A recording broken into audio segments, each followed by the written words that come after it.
Furious world leaders are ghosting Donald Trump. They are cutting him out and disinviting him from critical meetings.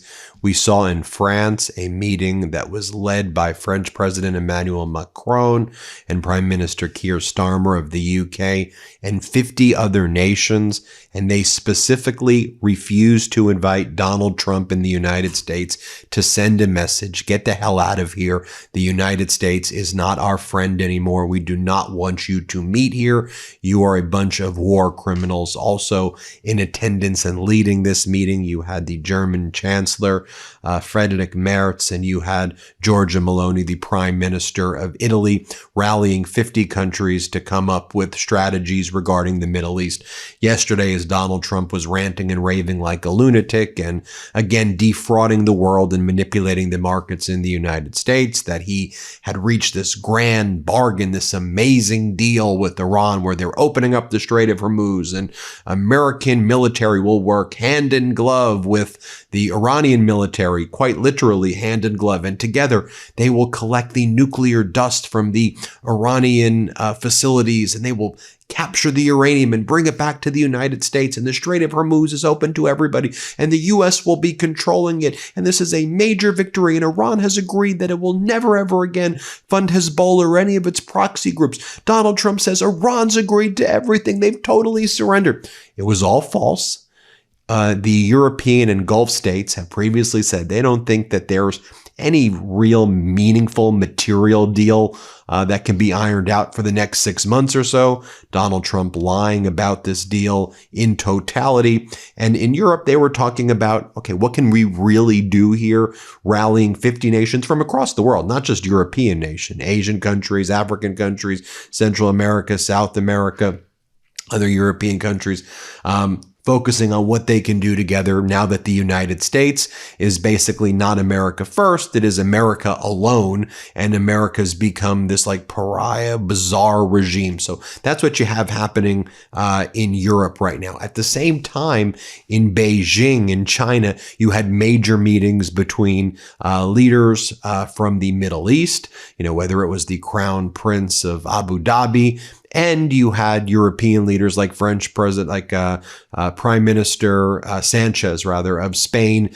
meeting with Xi Jinping, and Beijing talking about ways that it will now be a stable, or how it wants to assert itself as a stabilizing force in the Middle East, and how it will be a more stabilizing force in Europe than the United States. You have these kind of massive seismic power shifts happening, and Donald Trump, too dumb to even realize, and his MAGA base, too much in the cult to realize that America has lost all of its hard and soft power across the world right now.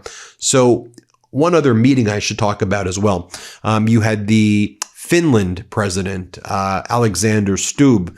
He was meeting in Canada with Prime Minister Carney. Prime Minister Carney just was able to get a majority government. The Liberal Party in Canada has established a majority government, and Prime Minister Carney, not just very popular in Canada, but internationally, really bringing together countries as part of a multilateralism contrast to Donald Trump's America alone strategy. And we've been talking about this here a lot on the MeidasTouch Network, how Prime Minister Carney has been uniting transpacific relationships with transatlantic relationships, in other words, Asia with Europe, bringing them together for free trade and security agreements. And so it's not a coincidence that you have these Asian meetings happening without the U.S., European meetings happening without the U.S., and then you had the Canadian meeting happening with Stubb, who is very popular throughout Europe as well, and meeting with Carney.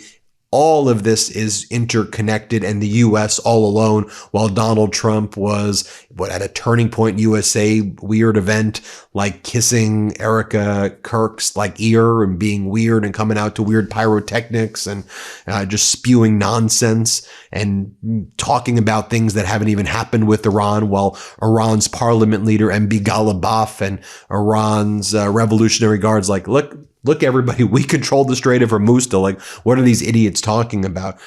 Let's bring some receipts. Here's the president of Finland, Alexander Stubb. Here's what he has to say about America going it alone. Play this clip. I think at the end of the day, the United States will find themselves in quite a lonely place. I mean, I'm the most pro-American president in Europe. I'm an avid transatlanticist. I want the relationship to work, but I fully also realize that, you know, with certain patterns of behavior, there is going to be a feeling of, okay, if you treat me like that, I don't feel very good about it. And we can see that with European states. We can see it with, you know, Gulf states and many others. So I hope that it's in the interest of the United States, if it wants to continue to be one of the world hegemons, to have close friends and allies. Then you had over here Stoltenberg of Norway. Here's what he had to say. Play this clip. My country, Norway, is bordering Russia. Just on the other side of our land border, we see the highest concentration of nuclear weapons in the world: missiles, submarines, bombers. And these weapons are not directed at Norway. They are directed at the United States. But Norway helps the US to monitor, to track the submarines, to share intelligence, and to give you early warning and to tell exactly what the Russians are doing. This is part of the US homeland defense provided by a NATO ally, Norway. And there are many other similar examples. So the US is safer with a strong NATO, and therefore I expect and believe that the US will continue to be committed to NATO. Just so you see the perspective of how CNN International was covering that meeting I was referring to in France. Let's play this clip. This was a meeting that was initially proposed by the British and the French, but that also attracted in presence. They were actually here in Paris, the Italian leader and the German leader. But there were some 50 participants in it, many remotely. They were global organizations, but some 30 heads of state or government. And that's important because it wasn't just Europeans. What we're talking about are the leaders from Latin America through the Middle East to the Indo-Pacific, those parts of the world that were not belligerent in this case, that are not directly involved in the war, but have been on the front line of its effects, of its impacts. And so they came together to try and put together, and they've been talking about this for some weeks, this coalition to ensure that navigation can stay open in the Strait of Hormuz. The idea is that they want no blockade, they want no tolls, and they want the end of fighting, a ceasefire allowing them to mount this mission with the help of the ships of France, the United Kingdom, Germany and Italy, in order to carry out minesweeping operations. Now, crucially, only once a ceasefire has been struck. Then this announcement of the lifting on the Iranian side of the blockade and all the hope that it has brought. But what the French president wanted to keep front and center was the need for prudence, because we'd seen so many times before, at moments of a glimmer of hope, disappointment then, faced with the maximalist demands of the United States, the intransigence of the Iranians, and the continued frustration of the rest of the world faced with this. The idea here was to try and do something about it without those involved directly in the war. All right, quick question. Have you ever actually been excited to do laundry? Because it was usually the last thing I wanted to do until now. I started using laundry sauce, and the first thing I thought when I pulled my clothes out of the dryer was, what is that smell? No, in a good way. Like, this doesn't smell like detergent. It smells like cologne. My personal favorite right now is the Australian sandalwood. Just clean, rich, and it actually lasts all day. You put on a shirt in the morning and you still smell it later. And the pods, super easy, pre-measured, no guesswork. Just toss it in and you are done. Plus, they actually work. I'm talking stains from coffee, food, whatever. You don't even think about it. It just comes out clean. It's time for some spring cleaning. When it comes to the scent of your laundry, it shouldn't smell like the same thing you use to disinfect your bathroom. Enter Laundry Sauce, the premium scented laundry pods that don't just clean your clothes, they elevate them. Say goodbye to that stale, overused detergent scent and hello to luxurious, fine fragrance freshness that lasts. Imagine stepping outside on the perfect spring morning with your clothes smelling like Australian sandalwood, Italian bergamot, or Egyptian rose. Laundry Sauce isn't just about smelling incredible, it's engineered for performance. These highly concentrated pods are packed with the cleaning power of bioenzymes that obliterate stains from muddy hikes, backyard barbecues, and that inevitable iced coffee spill. And because spring is all about fresh starts, they revive fabrics, making your favorite pieces look and feel brand new. For a limited time only, our listeners get 20% off your entire order when you use code MeidasTouch at laundrysauce.com. That's 20% off your order at laundrysauce.com with promo code MeidasTouch. Also, quick bonus, they've got a full lineup too.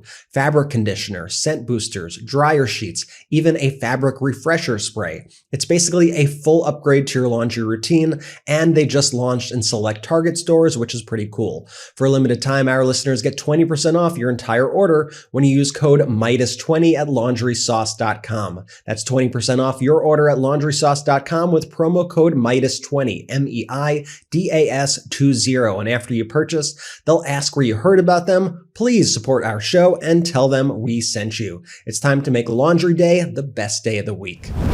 Meanwhile, the meeting I refer to in China, Al Jazeera talks about it here. Play this clip. High-stakes diplomacy in Beijing. President Xi Jinping met Abu Dhabi Crown Prince Khaled bin Zayed, deepening ties with a Gulf partner. They pledged greater cooperation in technology, energy, and trade as the war in Iran disrupts global oil and gas flows.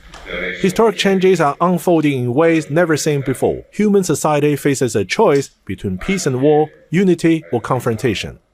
Hours later, Xi welcomed Spanish Prime Minister Pedro Sanchez. Both called for the defense of multilateralism in what they described as an increasingly unstable world. Sanchez urged China to play a bigger role in resolving global conflicts, including in Iran. Muy difícil encontrar otros interlocutores. I find it very difficult to imagine any other interlocutors, apart from China, that could resolve the situation. He is among the world leaders hoping Beijing will use its close ties with Tehran to push for further talks and prevent further escalation. Officials say China is doing what it can to restore peace. Wang Yi spoke to Pakistan's foreign minister on Monday after negotiations in Islamabad failed and is hosting Russian Foreign Minister Sergei Lavrov this week. Beijing has denied allegations that it supplied Iran with weapons and condemned the U.S. blockade of Iranian ports. This is a dangerous and irresponsible act. China believes only a comprehensive ceasefire can fundamentally ease tensions. Now, while all of that was taking place, you had Treasury Secretary Scott Bessent continuing to extend the lifting of sanctions against Russia. In the dark of night, on Friday night, Bessent extended the revocation of sanctions against Russian oil, allowing Russia to continue to sell its oil, extending the removal of those sanctions. Again, just delivering more gifts to Vladimir Putin right now because Donald Trump is indeed a Putin bootlicker. So you had that taking place. And meanwhile, you had his colleague, Commerce Secretary Howard Lutnick, attacking Canada and saying, oh, Canada sucks. And how dare Canada not purchase, F-35s and just trying to wait us out and not entering into deals with us. How dare Canada? Really? I mean, Donald Trump's been threatening to turn it into the 51st state. He's declared a trade war and Canada's being smart, but you can see how this is getting under Lutnick's skin. Here, play this clip. The time is on our side because the pressures on the U.S. are only going to increase over time. Basically, you guys are in political trouble. The longer they wait, the better a deal you're going to have to do. Good for them. That is like the worst strategy I've ever heard. They suck. Look, we are a $30 trillion economy, right? We are the consumer of the world. Okay? Carney has a problem with us. He gets on a plane and he goes to China. Does he think the Chinese economy is going to buy his stuff? China is entirely an export-driven economy, right? So what did he do? He came back and said, oh, we'll take their electric cars. I mean, is this nuts? Well, all this is taking place. You have Zelensky, Ukraine, going to the Middle East as well, making critical deals and security deals with the Middle East. He was actually at the end of last week in the Netherlands, and he signed a long-term defense cooperation in the Netherlands. Here, let's play this clip right here.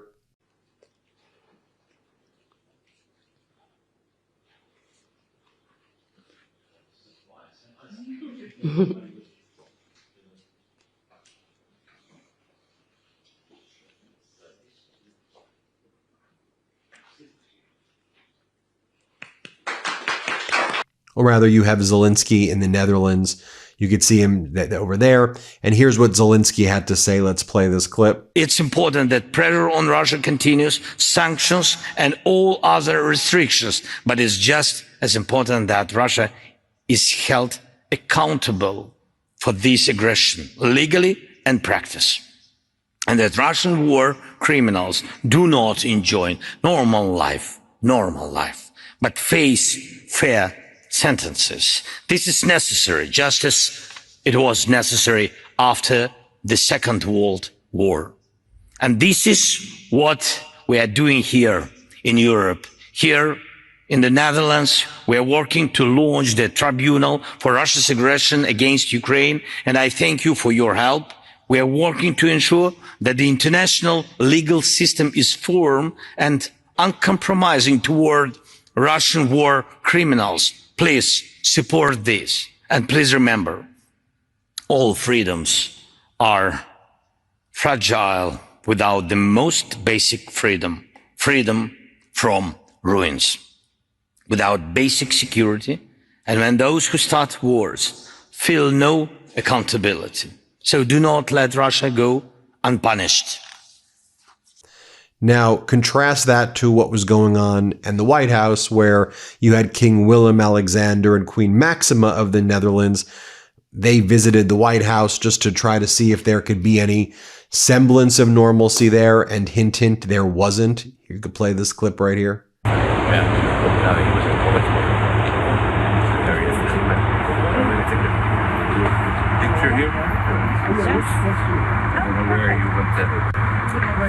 Where? I don't know where you. Okay, very good. I'm thinking of those guys over there. That's what they think. All right, you're just listening into this as they are gathering for this now photo opportunity, the king and queen of the Kingdom of the Netherlands at the White House. And meanwhile, you had General Petraeus, retired general in the United States, retired general. Here's how he describes kind of the Gulf states and the United States really desperately needing Ukraine's help at this point. Play this clip. Well, what it does is it provides validation for the whole world of what Ukraine has achieved. Again, when the Gulf states and in some cases U.S. military have had some challenges in countering the Shahed drones sent to them in the Gulf region, who did they call? Kyiv. Why is that? Because Kyiv has demonstrated the best ability in the world to conduct counter-drone operations. And so I thought it was a masterstroke. It was genius for President Zelensky to go to the Middle East when these countries are under attack, just as is Ukraine every night, and to bring expertise and bring drone interceptors to help these countries defend against the same kind of drones that were given to Russia that have provided so much damage to Ukraine. But with Ukraine now intercepting at least 90% of those drones in a very impressive manner. And then you had Giorgia Meloni, who was very critical of Donald Trump's attacks on the Pope and Trump and Israel's supportive attacks on Lebanon. Here, Giorgia Meloni talks about a really important topic, supporting Ukraine. Let's play this clip. We believe that supporting Ukraine is not only a moral duty, but also a strategic necessity, because at stake are not only the dignity, freedom, and independence of Kyiv, but also the security of Europe, in the broadest sense of the term.